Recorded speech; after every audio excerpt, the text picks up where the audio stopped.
दोस्तों, लोग हमेशा से ही म्यूज़िक सुनने के बहुत ही ज़्यादा शौकीन रहे हैं। पहले डिस्क प्लेयर हुआ करते थे जहाँ पे नीडल से विनाइल डिस्क को प्ले किया जाता था।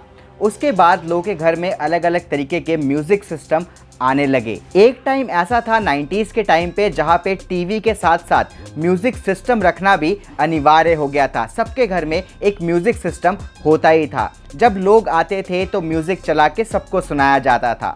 पर धीरे धीरे म्यूजिक एक पर्सनल अफेयर भी बन गया। लोग वॉकमैन खरीदने लगे, जहाँ पे वॉकमैन में लोग अपने पर्सनल म्यूजिक सुना करते थे बड़े बड़े हेडफोन लगा के। उस समय दोस्तों कैसेट्स चलते थे, उसके बाद सीडी प्लेयर आया, डीवीडी प्लेयर आया, जहाँ पे लोग टीवी में भी म्यूजिक सुन रहे थे। पर दोस्तों समय के साथ साथ जब फ़ोन आने स्टार्ट हुए तब जो बड़े बड़े हेडफोन थे जो वॉकमैन के साथ आते थे वो बदल गए ईयरफोन में। उस समय फ़ोन में ज़्यादा म्यूज़िक नहीं हुआ करता था, सिर्फ रेडियो चला करता था। और दोस्तों रेडियो सुनने के लिए कोई भी सस्ता सा ईयरफोन लोग खरीद लेते थे, क्योंकि रेडियो की साउंड क्वालिटी वैसी बहुत अच्छी नहीं होती थी। तो कोई भी सस्ता सा ईयरफोन खरीद के लोग दिन रात रेडियो के मज़े लेते थे। उसके बाद दोस्तों धीरे धीरे जैसे स्मार्टफोन्स आने लगे, वैसे ही जो ईयर वेयर का जो ट्रेंड है वो भी चलने लगा। अच्छे अच्छे हेडफोन्स, महंगे महंगे ईयरफोन्स, उसके बाद एयरपॉड्स वगैरह लॉन्च होने लगे। JBL, Bose, Sennheiser, Skullcandy, ये सब अपने प्रोडक्ट्स लॉन्च करने लगे। पर दोस्तों अगर अभी के टाइम पे देखें तो ईयरफोन और ईयरबड्स का जो मार्केट है इंडिया में वो पूरा कैप्चर कर रखा है बोट ने। करीब करीब 40% मार्केट शेयर है बोट का इंडिया में ईयरफोन और ईयरबड्स के मामले में। तो इतनी सारी बड़ी कंपनी होने के बावजूद भी बोट ने कैसे इतना बड़ा मार्केट शेयर कैप्चर कर लिया, तो आज बिज मनी में हम बात करेंगे बोट के बारे में। बोट की क्या मार्केटिंग स्ट्रैटेजी रही, क्या बिजनेस स्ट्रैटेजी रही कि बोट इतना सक्सेसफुल ईयरवेयर ब्रांड बन गया। तो दोस्तों जल्दी से सब्सक्राइब कर लीजिए हमारे चैनल को, क्योंकि ऐसे ही मार्केटिंग स्ट्रैटेजीज हम आप तक लेके आते रहते हैं, जिससे आपको बहुत चीज़ें सीखने को मिलती है। 2014 में अमन गुप्ता, जो कि बोट के CMO है, चीफ मार्केटिंग ऑफिसर है, 2014 में वो JBL में काम किया करते थे। 2014 में JBL ने इंडिया में अपने कई सारे प्रोडक्ट्स लॉन्च किए थे।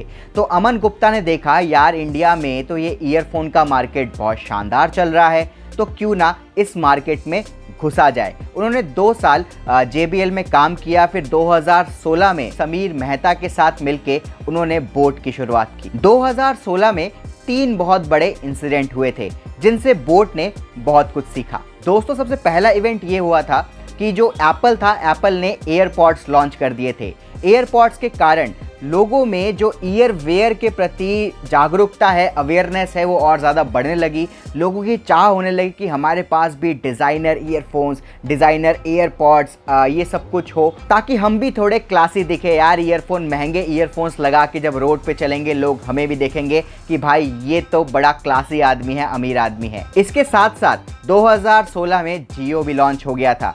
जियो ने सस्ते इंटरनेट देना स्टार्ट कर दिया था, जिसकी वजह से लोग म्यूज़िक और वीडियो बहुत ज़्यादा कंज्यूम करना भी स्टार्ट हो गए थे। और एक और बहुत बढ़िया इंसिडेंट हुआ बोट के लिए कि जितने भी ये स्मार्टफोन कंपनीज थे उन्होंने अपने फ़ोन के साथ ईयरफोन देना बंद कर दिया था। तो बोट ने सबसे पहले मार्केट को देखा। पहली स्ट्रैटेजी बोट की ये थी, भाई मार्केट रिसर्च करो। सबसे पहले बोट ने देखा कि जियो के आने से इंटरनेट बहुत सस्ता हो गया है, लोग ऑडियो और वीडियो कंज्यूम करने लगे हैं बहुत ज़्यादा अपने स्मार्टफोन में ही।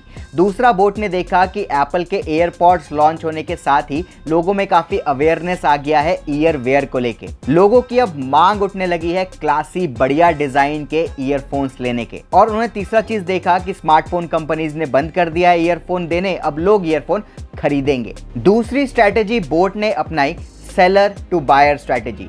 इससे पहले तक जितनी भी कंपनीज थी वो बायर टू सेलर स्ट्रैटेजी पे काम करती थी, यानी कि पहले मैन्युफैक्चरिंग कर देंगे, उसके बाद सोचेंगे भाई इसको बेचना किसको है। पर दोस्तों बोट ने पहले पता लगाया कि उसको किसको बेचना है, उसके बाद उन्होंने मैन्युफैक्चरिंग किया। बोट ने इंडिया के इकोनॉमी को समझा। इंडिया में अगर आप एयरपॉड्स जैसे ईयरवेयर निकाल लेते तो शायद ज़्यादा लोग नहीं खरीद पाते, पॉकेट फ्रेंडली होता नहीं, और बोट जैसे नई कंपनी के लिए ट्रस्ट करना भी मुश्किल होता। 10-15 हज़ार के ईयरवेयर कोई बोट से क्यों ही खरीदता, बोट का क्या ही नाम था। बोट ने उसको हटा दिया। उसके बाद बचा 5 से 8 हज़ार के बीच में, उसमें ऑलरेडी बड़ी बड़ी कंपनियां मौजूद थी। 10 से 12 हज़ार के बीच ऑलरेडी अल्ट्रा प्रीमियम ब्रांड्स जैसे कि बोस वगैरह मौजूद थे, उनके साथ बोट कम्पीट नहीं कर सकता था। उसके बाद 5 से 10 हज़ार के बीच सेनहाइजर और JBL जैसे ब्रांड्स मौजूद थे, उनसे भी बोट ज़्यादा अभी नए स्टेज पे कम्पीट नहीं कर सकता। तो बोट ने चुना मैं इकोनॉमिक और अफोर्डेबल